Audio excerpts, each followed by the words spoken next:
بسم اللہ الرحمن الرحیم۔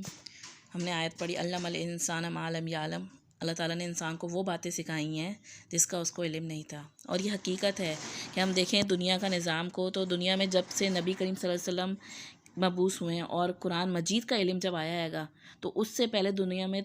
کسی بھی علم میں کوئی ایسی خاص ترقی نہیں ہوئی تھی۔ ہم دنیا کے پچھلے جتنے بھی انبیاء کرام گزرے اور اتنے ہزار سالہ زندگی کو دیکھیں تو اس میں اللہ تعالیٰ نے انبیاء کے ذریعے ہی جو فن مہارت وغیرہ بھی دنیا میں بھیجی، جیسے کہ نوح علیہ السلام کے ذریعے کارپینٹر کا اور لکڑی کا سکھایا گیا، مہارت سکھائی گئی، جیسے نوح علیہ السلام نے کشتی بنائی۔ پھر داؤد علیہ السلام کے ذریعے ایک آئرن ایج سٹارٹ ہوتی ہے اور داؤد علیہ السلام کس طریقے سے جنگی زرہ اور یہ سب چیزیں بناتے ہیں گے لوہے کے استعمال سے۔ لیکن نبی کریم صلی اللہ علیہ وسلم کے آنے کے بعد جس طریقے سے دنیا نے ہر طرح کے علوم میں ترقی کری ہے تو یہ اصل میں قرآن مجید پڑھ کے جب انسان نے اپنی عقل کا صحیح استعمال کیا، صحیح شعور کو استعمال کیا، تو قرآن مجید کو اپنے اوپر اپلائی کر کے مسلمانوں نے اس ترقی کے دروازے کو کھولا۔ مسلمانوں نے جب وہ چیزیں اللہ کی اس نور کی روشنی سے دیکھیں تو دنیا میں پھر بائیولوجی ہو، زولوجی ہو، باٹنی ہو، ایسٹرولوجی ہو، کیمسٹری ہے، فزکس ہے، الجبرا ہے، یعنی تک کہ ایسٹرونومی، کوئی بھی قسم کے آپ جو علم دیکھ لیں، ان سب کی ایجاد کرنے والے، ان کا آغاز کرنے والے مسلمان مصنف تھے۔ اس زمانے میں یورپ میں تو ایک طرح کا اندھیرا تھا، اور یورپ سے لوگ آتے تھے عربوں سے پڑھنے کے لیے، پہلے عربی زبان سیکھتے تھے اور پھر عربوں کی کتابیں سیکھتے تھے۔ تو لیکن پھر ایک وقت ایسا بھی آیا کہ عربی کتابوں کو، ساری جو نالج کی کتابیں تھیں، ان سب کو انگلش میں ٹرانسفر کیا گیا، اور مسلمانوں نے یہ سب چیزیں چھوڑ دیں اور انہوں نے اب اس کے آگے مزید ترقی کے دور میں آگے بڑھتے چلے گئے۔ تو ان سب چیزوں کا آغاز دراصل قرآن مجید سے ہی ہے۔ قرآن مجید میں تمام علوم کو جمع کیا گیا ہے۔ نبی کریم صلی اللہ علیہ وسلم نے فرمایا ہے کہ بے شک اللہ تعالیٰ اس کتاب کے ذریعے بعض لوگوں کو غلبہ اور عروج عطا فرماتا ہے اور بعض لوگوں کو ذلیل اور رسوا کر دیتا ہے۔ یعنی سب سے اہم کتاب ہے۔ اگر ہمارے پاس دنیا جہاں کا علم اور ڈگریز ہیں لیکن ہمارے پاس قرآن کا علم نہیں ہے تو ہم اپنی ان ڈگریز سے بھی دنیا کا صرف وقتی اور عارضی فائدہ تو ضرور حاصل کر سکتے ہیں، لیکن اس کا صحیح اور مکمل فائدہ گین نہیں کر پائیں گے۔ نبی کریم صلی اللہ علیہ وسلم نے فرمایا گا کہ قیامت کے روز قرآن مجید تیرے حق میں گواہی دے گا یا تیرے خلاف گواہی دے گا کہ تم نے دنیا کے علوم کو حاصل کرنے میں اتنی محنت کری، تو اس قرآن کے علم کے لیے کتنی محنت کری، کیا کوششیں کری۔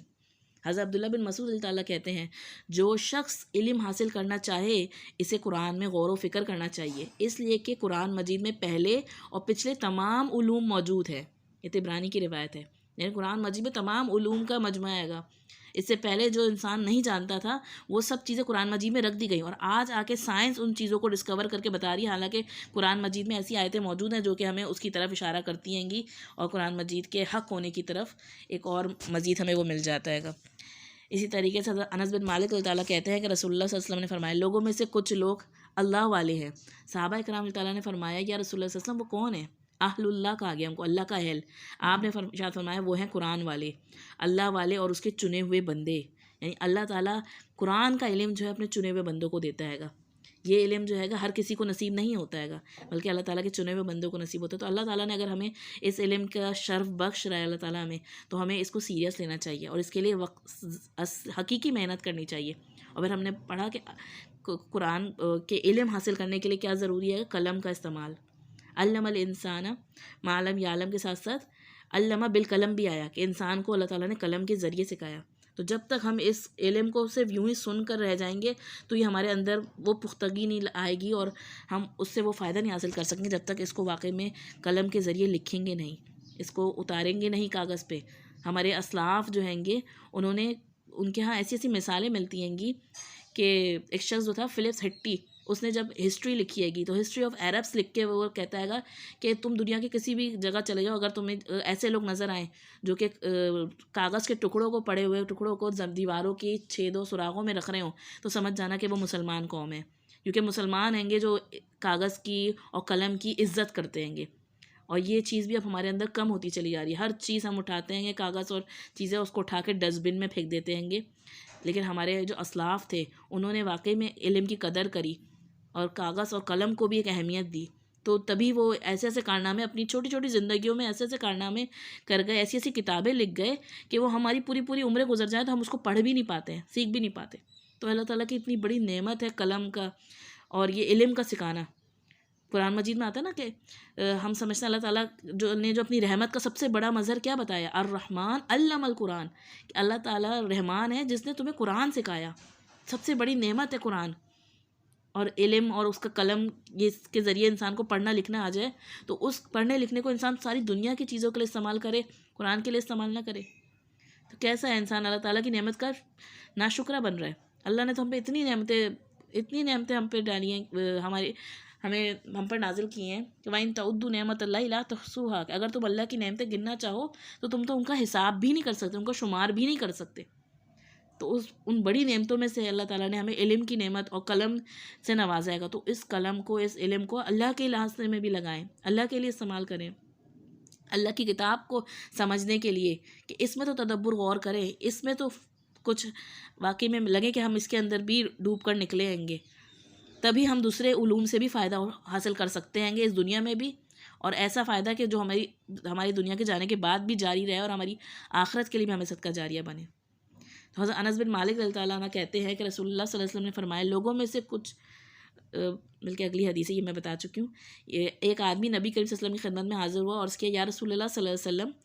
میں نے فلاں قبیلے سے سودا خریدا ہے اور اس نے مجھے اتنا زیادہ فائدہ حاصل ہوا ہے گا, یعنی اس نے بتایا کہ مجھے بہت زیادہ فائدہ حاصل ہوا ہے. آپ صلی اللہ علیہ وسلم نے فرمایا, کیا میں تجھے اس سے بھی زیادہ نفع بخش سودا نہ بتاؤں؟ تو آدمی نے عرض کیا, کیا ایسا بھی سودا ہوتا ہے کوئی, یعنی اس سے بھی زیادہ فائدہ حاصل ہو سکتا ہے؟ آپ صلی اللہ علیہ وسلم نے ارشاد فرمایا, بے شک جو شخص قرآن مجید کی 10 آیات سیکھتا ہے وہ اس سے بھی زیادہ نفع پاتا ہے. تو وہ آدمی گیا اور قرآن مجید کی 10 آیات سیکھی اور واپس آ کے نبی کریم صلی اللہ علیہ وسلم کو پھر آگاہ بھی کیا, بتایا کہ یا رسول اللہ میں نے 10 آیتیں سیکھ لیں. یہ ان صحابہ کرام کا شوق تھا کہ نبی کریم صلی اللہ علیہ وسلم نے ان کو بتایا کہ دنیا کے فائدہ ہمیں کہیں حاصل ہو رہا ہو تو ہم اتنا پروفٹ حاصل ہو رہا ہے, یہاں پہ اس جگہ لگا دیتے ہیں مال, اس جگہ انویسٹمنٹ کر دیتے ہیں, وہ یہاں پہ سیل لگی ہوئی ہے کہ اتنا کیا نام ہے بچ جائیں گے, اتنا ڈسکاؤنٹ ملے گا, ادھر سے لے لیتے ہیں گے, فوراً بھاگتے ہیں نا. تو آخرت کے فائدے کے لیے اللہ تعالیٰ کی طرف سے جو زبردست سیل لگی ہے گی, اس کے لیے بہت چنے ہوئے لوگ نکل کے آتے ہیں گے, بہت اللہ تعالیٰ کی طرف سے خاص بندے ہوتے ہیں گے جو اس کے اہل ہوتے ہیں گے. اگر اللہ تعالیٰ ہمیں وہ خاص بندوں میں شامل کر رہا ہے, ہمیں یہ موقع فراہم کر رہا ہے, تو اس موقع کو فائدہ اٹھائیں. ایسے ہی نہیں کہ ہم یہ سب چیزیں, سب باتیں کام کرتے ہوئے, برتن دھوتے, جھاڑو لگاتے ہوئے سن لیں, بلکہ اس کو بیٹھ کر یہ وقت کو تھوڑا سا لگائیں اللہ کے لیے خالص کر کے, اور قلم کاغذ دے کے اس وقت کو خاص دیں اللہ کو, تاکہ آپ کے اندر. ایک اور جگہ نبی کریم صلی اللہ علیہ وسلم نے فرمایا, جو شخص صرف اس لیے مسجد گیا تاکہ نیکی سیکھے یا سکھائے تو اس کے لیے ایک مکمل حج کا ثواب لکھ دیا جاتا ہے. یہ طبرانی کی روایت ہے. یعنی علم حاصل کرنے والے کے لیے آپ سمجھیں کہ میں یہ ٹائم جو لگاؤں گی تو یہ بیکار جائے گا, نہیں, اس کے لیے آپ کو کتنا زبردست اجر مل رہے گا. اور اگر بندہ نکل کے جا رہا ہے گا, اپنی کام کاج کو چھوڑ کر بیٹھ رہا ہے خاص طور پہ, تو مکمل حج کا ثواب مل رہے گا. تو آج کل تو ہم نے بہت ساری آسانیاں ڈھونڈ لی ہیں گی کہ ہم گھر سے اس دین کے علم کے لیے ہم اپنی مجبوریاں اتنی بتاتے ہیں کہ نکلتے بھی نہیں. حالانکہ دنیا کے چیزیں چاہیے ہوں, ہمیں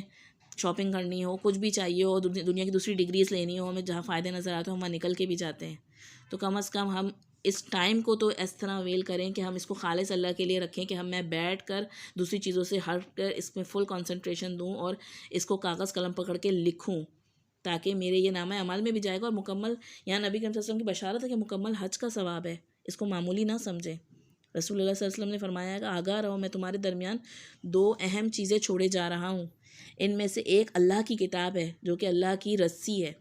اور جو اس کی پیروی کرے گا وہ ہدایت پر رہے گا, وہ گمراہ نہیں ہوگا, اور جو اسے چھوڑ دے گا وہ گمراہ ہو جائے گا. یہ صحیح مسلم کی روایت ہے. تو اس کتاب کا حق ہے, 5 حقوق آتے ہیں اس کتاب کے, جن میں سے سب سے پہلا حق یہی ہے کہ اس پہ ایمان ہو کہ یہ اللہ کی کتاب ہے, اللہ کا کلام ہے, اس کو اہمیت دینی ہے مجھے. یہ عام کتابوں کی طرح نہیں ہے, صرف اس کے الفاظ کو پڑھ کر مزید ثواب حاصل کرنے کی طلب نہ ہو, بلکہ اس میں غور و تدبر اور اس کو اپنے عمل میں ڈھالنے اور اس کو دوسروں تک پہنچانے کی بھی ہمارے اندر تڑپ ہونی چاہیے.